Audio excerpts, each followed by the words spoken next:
All right, I'm going to share another recipe with y'all that's out of my Kitchen Classics book. You know, I could shoot a different video every day of the week, 365 days, and have some fabulous recipes to share with y'all. But it is what it is.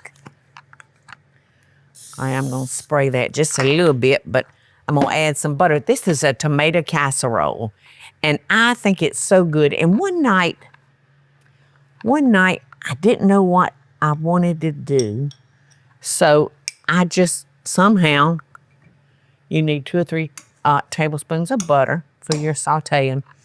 I didn't know how I wanted to do this, but I said, I want to make a tomato casserole. And I used, I think, leftover French bread. I buttered and I cut it like you would a potato for potato salad. I can't remember what all I did to it, but it was wonderful. Now, this recipe does not have any bread in it, but it is going to be breadcrumbs on top, buttered. So I'm going to start by sauteing my onions, my celery, and this is totally a vegetarian dish, isn't it, Eddie? Looks like it. Yeah, no meat in it. Okie doke. So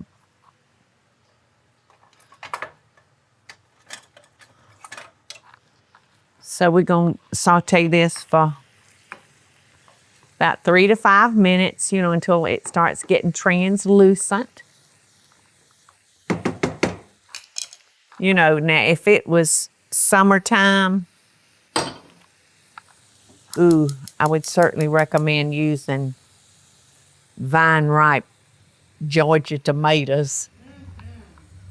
Or I know up north, y'all's tomatoes come in a good bit later than ours, but if you're down here and on the highway, stop at a little vegetable stand like Davis Produce and get you some good old Georgia tomatoes. I love a tomato sandwich with mayonnaise and salt and pepper, and where I have to lick my elbows because it's so juicy, it's running down my elbows. Okay, so here we go. All right, now what do I want to do? What do I want to do for this topping? I'm melting some butter. All right, that's breadcrumbs. I don't think I want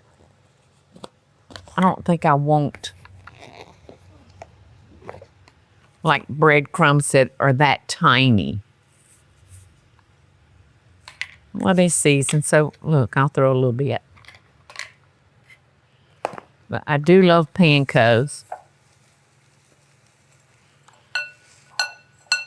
It says 1.5 cups. It does. But I know you do more. Well, I'm fixing to do something else. Imagine. I'm going to do something else. And if you would do it for me, that'd be great, so I don't have to leave the stove. What would you like me to do? I want some white bread done up in the food processor, so it'll be, you know, still kind of chunky. All right, let's see. Now I'm going to start thinking about the pan size I'm going to need because, you know, we've got a 28-ounce can of tomatoes. I can be chopping up our basil. We want 2 or 3 tablespoons of basil, you know, depending on how strong you like that flavor. If you don't like basil at all, you could substitute another herb that you do like. It's a big cutting board, isn't it? Teresa's getting as bad as me, trying to fit big things in little things. So I've got a little bit of seasoned breadcrumbs. I've got my panko. And Teresa said it called for like 1.5 cups, right, Teresa? So I think I'll have that by the time you get those breadcrumbs to me. All right, so 3 to 5 minutes on this, which it's been that long. And I'm using a 28-ounce can of petite diced. So it's your choice, petite or regular dice. And 2 tablespoons of basil. And the recipe calls for a good bit of sugar, but let's see what the recipe called for. It called for half a cup of sugar, I think I remember correctly. Yeah, half a cup of sugar. So that's a lot of sugar. Maybe I was craving something. I remember formulating this book. I lived on Abercorn Street, and I sat there at my dining room, and I wrote the whole book with pencil and a notebook, spiral notebook. Okay. Okay, so we're going to let that cook, and I'll taste it, and I'll come back and see should we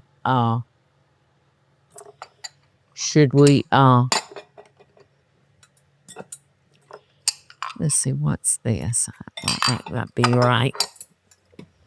I just need a little tiny bowl because to tighten this up a little bit, I've got cornstarch, 2 teaspoons of water, and 2 teaspoons of vinegar. And that's going to be our slurry. So this is the water. 2 teaspoons. Oh, that was a little short. All right, and 2 teaspoons of vinegar, just a white vinegar. Because all we need is the moisture, that will.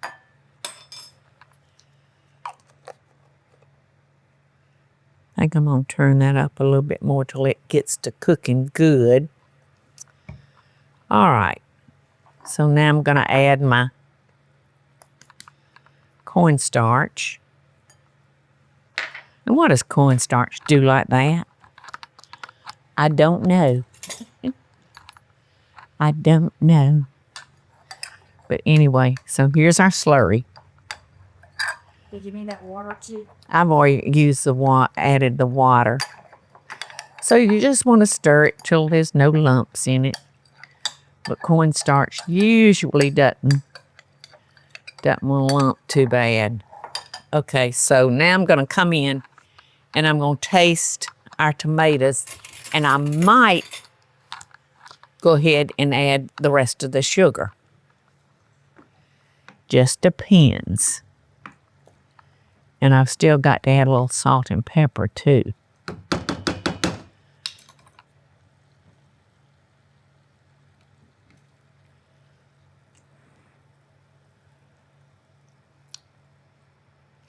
I want you to get you a spoon and taste it. To me, it's plenty sweet. Because it'd almost be like a dessert if it was. Well, the sugar's just what, to do the acidity? To take down some of the acidity of the tomatoes? I don't know, half a cup is a lot. Yeah, Hacken, who formulated this recipe. Oh, yeah. No, I wouldn't put any more. No. Me neither. All right, I'm going to let that cook. In the recipe, I tell you to just bring it to a boil and put it in your casserole dish. But to me, I want to cook it just a little bit longer and give it a chance for that basil to get in there. And then, like I said, I've got to add my. That's when we need salt and pepper. Yeah. I got to add my salt and my pepper. Well, you know what? I think I'm going to just put my house seasoning in it. Eddie keeps my house seasoning in the little pink chicken. And sugar for Aunt Peggy cereal in the blue chicken. Because that little taste of garlic and onion powder won't hurt a thing.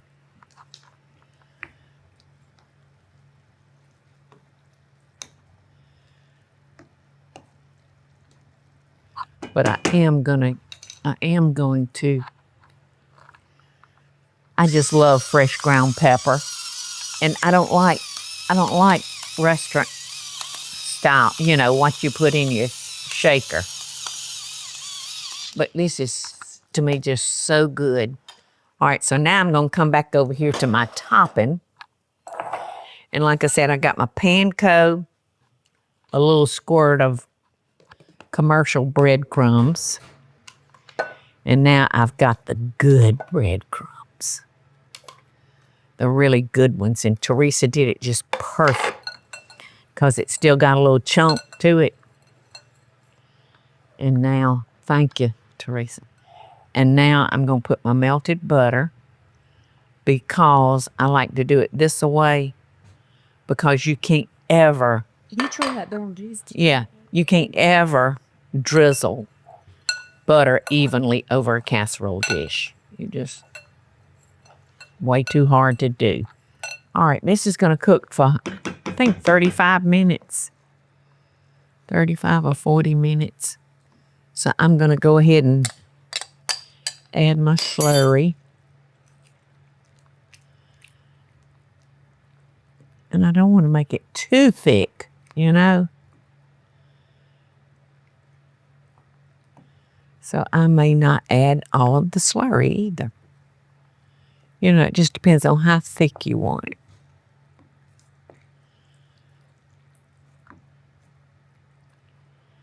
Oh, maybe I will end up adding it all. Who knows? Who knows? All right, now I sprayed my casserole dish. You know, this would be good with a roasted chicken, char grilled steak, pork chops, anything. It can go with anything. All right, I'm going to bring this up here closer to me. And I'm going to top my casserole with my buttered breadcrumbs. Listen to that wind.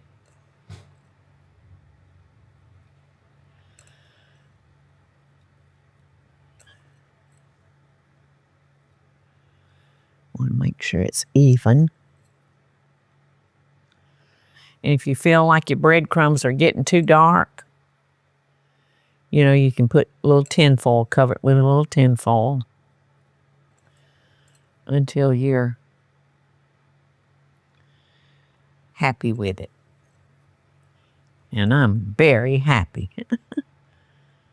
Very, very happy. So I hope you like it. It will just give you another option for side dishes. So Some 50? 350. 30 minutes. Yeah, 35 minutes, something like that. It's just now quit bubbling, y'all. So it is going to be hot as blue blazes. But I want you to look at that. To me, here I go, Teresa. But this reminds me of an Italian dish. And if you put Italian herbs in it, maybe a little block of cream cheese. Another variation we go. Listen, y'all play with the recipes and let me hear from you. Let me know what you've discovered and what you like. Because the rest of us may like that too. Blow that before you. I can see the smoke over here. I know. I mean, they're telling you.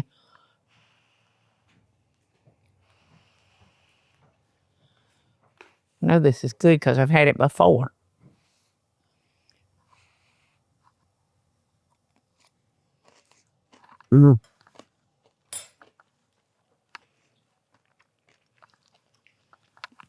So good. I love the crunch. Love the crunch on top. Yum. So try it, and I hope you'll like it. And like I said, it goes with so many things. Fried chicken, roasted chicken, char grilled steak, country fried steak and gravy, anything, pork chops, any of your proteins that will go with it. So y'all enjoy. And just like all of my recipes, there's some lot of love coming in behind it for you. Yum. Hey y'all, it's Paula Deen. Now, if you enjoyed this video, be sure to like it and click the subscribe button as well as the notification bell to be alerted when I post a video. Love and best dishes, y'all.